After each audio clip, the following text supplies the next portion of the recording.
ខ្លះស្ដាប់មិនទាន់អាចថាលោកពិសីនឹងក្មេងសោះទៅទេសនាឌីលគេកប់មកមែនទេញាតិញោមណាគាត់តែប្រាប់ពីហេតុផលពីកំហុសពីទោសដែលត្រូវកែប្រែតែប៉ុណ្ណោះវាចាស់ខ្លាំងវារឹងមែនណាបានទេញោមនិយាយមិនបានទេអាត្មាជួបតញយដើរទេសនា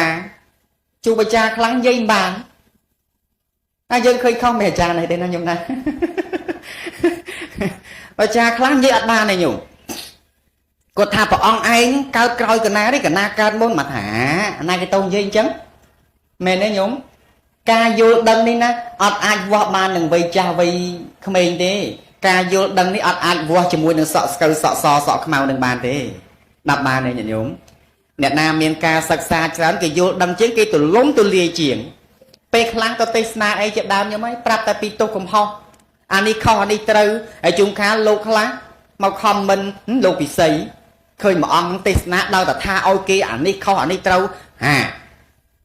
រួចក្រែងមកទេសនាប្រាប់អំពីខុសអំពីអ្វីខុសអ្វីត្រូវហ៎មែនទេញោមអ្វីគូលះបង់អ្វីគូចម្រើនអញ្ចឹងទេតើហើយបើមិនអស់អាត្មានិយាយអញ្ចឹងទេឲ្យនិយាយដើមគេណាញាតិញោមនិយាយដើមគេវាមិនចាំបាច់ឡើងលើក្រេបទេសខ្ពស់ចឹងធ្វើអីណាបានទេញាតិញោមអញ្ចឹងបានចង់និយាយថាទូនាទីអ្នកទេសនាអ្នកបញ្យល់ធម៌ប្រាប់ពីហេតុផលហ្នឹងណាចឹងឲ្យថាអានេះគូលះបង់អានេះគូចម្រើនដូចជាគ្រូដែលបង្ហាត់បង្រៀនសិស្សអញ្ចឹងដាប់បានទេញាតិញោមហើយដូចអាត្មាហ្នឹងមកទេសនាទៅចង់បានអីពីញាតិញោមដាប់បានទេញោមខ្លះក៏ថាលោកពិសីហ្នឹងឃើញមានគេស្គាល់ច្រើនអញ្ចឹងទេសនាបែបយួរថ្លៃដល់ហើយមកសួរអាត្មាតញយហ្នឹងយួរមកក្រេប្រមាណអាត្មាថាតដាក់មែនទេហ្នឹងភ្នែកនំថ្ងាស់ឥឡូវហើយកន្លែងខ្លះអាត្មាទេសនាគេស៊ូថាតម្លៃប៉ុណ្ណេះអាត្មាអត់និយាយប្រាប់ទេអាត្មាស៊ូថានៅកន្លែងណាថ្ងៃណានៃទីណាម៉ោងណាតែបើសិនដឹងថាគាត់មើលទៅជីវភាពធូរធារទេក៏ប្រាប់ប្រហើបអញ្ចឹងថាមកនឹងជួលឡានគេទេដាក់បានទេញោមណាជុំកាលប្រាប់អញ្ចឹងញោមแล้วគាត់ស៊ូច្រើនពេកគាត់ស៊ូព្រះអង្គទេសនានឹងយកប្រមាណអាត្មាថារឿងទេសនាមិនដែលកំណត់អីទេញោមអើយបានបណ្ណាប្រព្រឹត្តប៉ុណ្ណឹងទៅចោះប៉ុន្តែអាត្មាសុំប្រាប់បន្តិចទៅទេសនានឹងជួលឡានគេទៅទេញោមប្រាប់ចឹងណាអញ្ចឹងគាត់តែប្រាប់ប៉ុណ្្នឹងទេតែបើថាឲ្យដាក់តម្លៃចេះគឺអត់ទេញាតិញោមព្រោះអីការងាររបស់អាត្មានេះនិយាយធម៌គឺបញ្យលពុទ្ធបរិស័ទអញ្ចឹងញាតិញោមស្ដាប់បានប៉ុណ្ណាញាតិញោមយកប៉ុណ្្នឹងចោះប៉ុន្តែប្រសិនបើជាញាតិញោមខ្លះគាត់គិតគាត់ដឹងតែគាត់ជួយចាត់ចែងថ្លៃជួលឡានទៅជួនកាលទៅទេសនាដល់ត្បូងឃ្មុំអីហ្នឹងមិនរួចថ្លៃឡានផងគាត់ថ្លៃឡានទៅត្បូងឃ្មុំទៅព្រៃវែងម្សិលមិញនៅកំចាយមីនោះនឹងឯងមកវិញមិនរួចថ្លៃឡានផងក៏ប៉ុន្តែនៅតែទៅឲ្យអញ្ចឹងព្រោះអីញាតិញោមយើងអាចសង្គ្រោះគ្នាបានណាមួយទៀតអាត្មាយល់ថានេះជាការងារដែលអាត្មាត្រូវធ្វើមិនអាត្មានឹងវាដើរទេសនាវាមានលុយមានកាក់អីហ្នឹងឃើញជិះឡានមកហឹកភ័ក្រអីហ្នឹងឡានសិតជួលគេទេណាប្រាប់ឲ្យហើយណាញោមណាតែឃើញជិះឡាន Highlander អីមកជួលគេទេគេថាអូលោកពិសីនឹងមានណាណែញោមកុំនិយាយចឹងឲ្យចោលមើលងាយអាត្មាណាណាបានទេនិយាយតែប្រហែលហ្នឹងចោលមើលងាយសម្បើមណាឲ្យចង់បញ្ជាក់អញ្ចឹង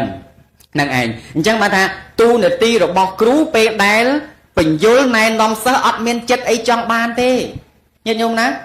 ប៉ុន្តែគ្រូឥឡូវអាត្មាមិនដឹងមិនទេណាទឹកចិត្តគ្រូបង្រៀនឥឡូវមិនដឹងថាទឹកចិត្តហ្នឹងវាជាទឹកចិត្តជាបុព្វការីអត់ទេពេលខ្លះគ្រូខ្លះបង្ហាត់បង្រៀនខ្លះនិយាយពីថាសិស្សចង់ទៅចេញឲ្យតែផុតម៉ោងគ្រូបន្ទុកថ្នាក់ហ្នឹងដឹងតែស្រួលខ្លួនទៅហ្មងណាព្រោះអីពេលខ្លះគ្រូខ្លះគាត់បង្ហាត់បង្រៀនទៅគាត់មិនមែនត្រឹមតែយកប្រាក់ខែរត់ធម្មតាទេជួនកាលពេលខ្លះមានតាំងពីអីគេមានតាំងពីលក់กระดาษប្រឡងជាមួយជាពីជួនកាលត្រូវសុំសិស្សជាមួយជាពីធ្វើឲ្យសិស្សនឹងមានសម្ពាធប៉ុន្តែដល់តែទឹកចិត្តរបស់គ្រូដែលបង្ហាត់បង្រៀនកូនសិស្សពិតប្រាកដអត់មានចង់បានអីទេដោយលោកគ្រូអាចារ្យជាដើមនេះគាត់ជាព្រឹទ្ធាចារ្យនៅក្នុងនេះប្រសិនបើមានអ្នកណាមួយចង់រៀនអាចារ្យពីគាត់ពីក្បួនពីខ្នាតពីត្រូវធ្វើប្រពៃណីទំនៀមទម្លាប់មិនគាត់ប្រាប់ហ្នឹងគាត់ដែលទៅចង់បានអីពីគាត់ណាដែលចង់បានអីពីអ្នកស៊ូហ្នឹងនេះឯងជាគ្រូបាអាចារ្យដែលជាបុព្វការីដាប់បានញាតិញោម អញ្ចឹងពាក្យថាបុព្វការីនេះគឺជាបុគ្គលដែលមានឧបការៈមុនចំពោះយើងដាប់បានទេញាតិញោមទី2ទី3មកទៀតព្រះរាជាក៏ជាបុព្វការីបុគ្គលដែរ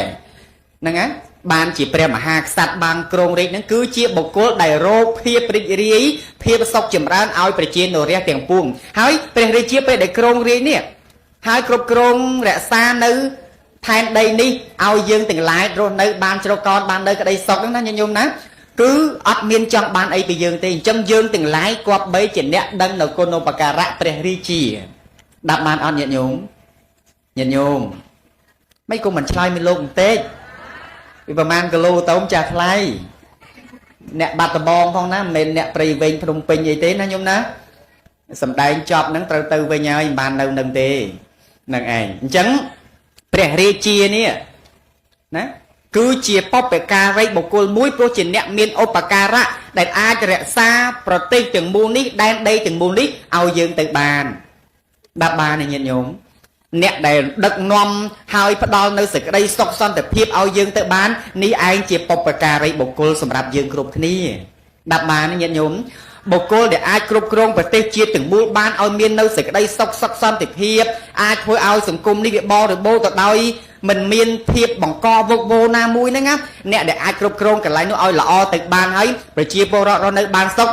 បុគ្គលនោះឈ្មោះថាជាបុព្វការីបុគ្គលហើយស្ដាប់បានអត់ញាតិញោមបានតែមកទេដឹងមួយទៀតព្រះសម្មាសម្ពុទ្ធណាញាតិញោមព្រះសម្មាសម្ពុទ្ធគឺជាបុព្វការីបុគ្គលមួយអង្គដែរពីព្រោះរាល់ការដែលព្រះអង្គសន្សំបារមីដើម្បីបានត្រាស់ជាពុទ្ធនេះហើយសម្ដែងព្រះធម៌ជាដើមដល់យើងទាំងឡាយហើយរហូតសល់បន្សល់នៅព្រះធម្មខណ្ឌ84000ណា84000ព្រះធម្មខណ្ឌដែលជាកម្ពីបត្រៃបិដកស្រុកខ្មែរយើងមាន110ក្បាលនេះគឺជាការលះបង់ដ៏ធំធេងណាស់ក្នុងការបានត្រាស់ដឹងសន្សំបារមីតម្រុំតែបានត្រាស់ជាពុទ្ធហើយ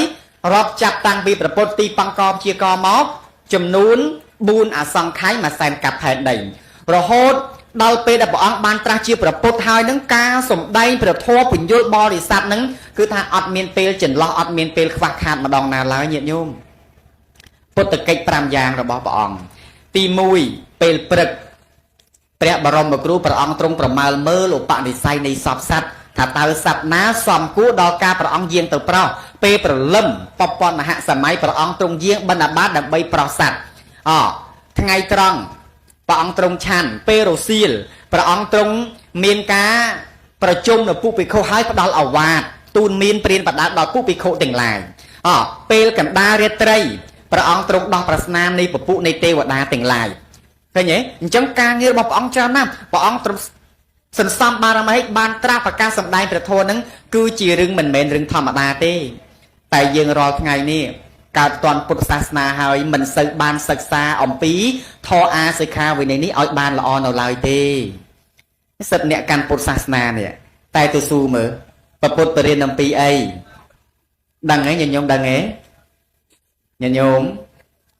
ព្រះសម្មាសម្ពុទ្ធមិនមែនត្រឹមតែបង្រៀនឲ្យយើងចេះធ្វើបុណ្យប៉ុណ្្នឹងទេណាញាតិញោមណាព្រះអង្គទ្រង់បង្រៀនឲ្យយើងចេះវាចាកបាបបំពេញនៅកុសលហើយជាពិសេសគឺការជំរះចិត្តឲ្យផោរផង់បរិសុទ្ធទៅបាននេះអាស្រ័យដល់ការស្ដាប់និងសិក្សានៅព្រះធម៌នេះឯងដាប់បានញាតិញោមអញ្ចឹងបុព្វការីបុគ្គលមានប្រមាណពួកចាប់ហើយស្បៃហើយបណ្ណា4ទេបងណាឥឡូវញោមខាងនោះក៏ថា4ចឹងញោមខាងនេះទី1អីគេចឹងតើបានស្ដាប់ធម៌គ្មានបានអីសោះញោមអាយឧត្តមញោមជំទាវ4ពួកមានអីខ្លះសើចដាក់ថ្មហើយអញ្ចឹងរាប់ឲ្យសារថ្មីណាហើយចាំណាញោមណាបុគ្គលដែលឈ្មោះថាជាបុព្វការីបុគ្គលមាន4ពួកទី1មេដាបិតាជាបុព្វការីរបស់បុត្រធីតាទី2គ្រូបាអាចារ្យជាបុព្វការីរបស់សិស្សានុសិស្សទី3ព្រះរាជាបុព្វការីរបស់ប្រជានុរាស្ត្រទី4ព្រះសម្មាសម្ពុទ្ធជាបុព្វការីបុគ្គលរបស់ពុទ្ធបរិស័ទ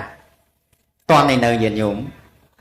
បើគ្មានពុទ្ធត្រាស់ដឹងទេយើងអត់មានឱកាស ពោលពាក្យពុទ្ធិហង្សរណង្គកិច្ចហាមិទេណា